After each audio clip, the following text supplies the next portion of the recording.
ప్రతి అద్భుతం వెనక బోలెడంత కష్టం ఉంటుంది. ఇవాళ బంగారం సింగారించుకునేటటువంటి మహిళకి అది తీసే క్రమంలో ఎన్నో జీవితాలు ముడిపడి ఉంటాయి, ప్రాణాలతో ముడిపడి ఉంటాయి, ప్రాణాలే కోల్పోతుంటారు అనేది ఎంతమందికి తెలుసు? తెలీదు, పట్టించుకోరు కూడా. నేను డబ్బులు ఇస్తున్నాను, కొనుక్కుంటున్నానని అనుకుంటారు. ఇంకోటి, అవన్నీ వాటి వెనకాల ఉన్న విలువ తెలిస్తే కష్టం కూడా. ఇప్పుడు ప్రస్తుతం తాజాగా బంగారు గనులకి సంబంధించి 100 మంది ఆ గనులలో తింటే బయటికి వెళ్ళలేం, ఎందుకంటే ఇంత దాంట్లో సన్నగా ఉండేవాడు వెళ్తాడు, ఆ లోపల 3 రోజులు 4 రోజులు ఉండేటటువంటి పరిస్థితి.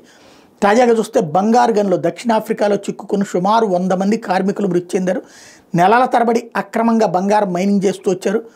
అంటే మామూలుగా ఆల్రెడీ బంగారం తవ్వకాలు తీసిన తర్వాత వాటిని ఆపేస్తారు, ఇంకా చివరిలో కొంచెమే ఉన్నటువంటి సందర్భం. లోపలికి డీప్గా వెళ్ళాలంటే కష్టం. అట్లాంటి చోట్లకి వ్యాపారస్తులు, ఈ స్మగ్లర్లు అక్రమంగా పంపిస్తుంటారు. అలా పంపించిన వాళ్ళ తవ్వకంతో అక్కడ ఎవరికి కనపడకుండా ఉండేటటువంటి క్రమంలో ఉండటం.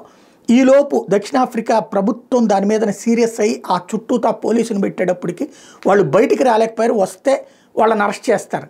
దాంతో లోపలే 100 మంది ప్రాణాలు కోల్పోయారు, ఆకలి డీహైడ్రేషన్ కారణంగా చనిపోయారన్నటువంటి అంశాన్ని ధృవీకరిస్తున్నారు.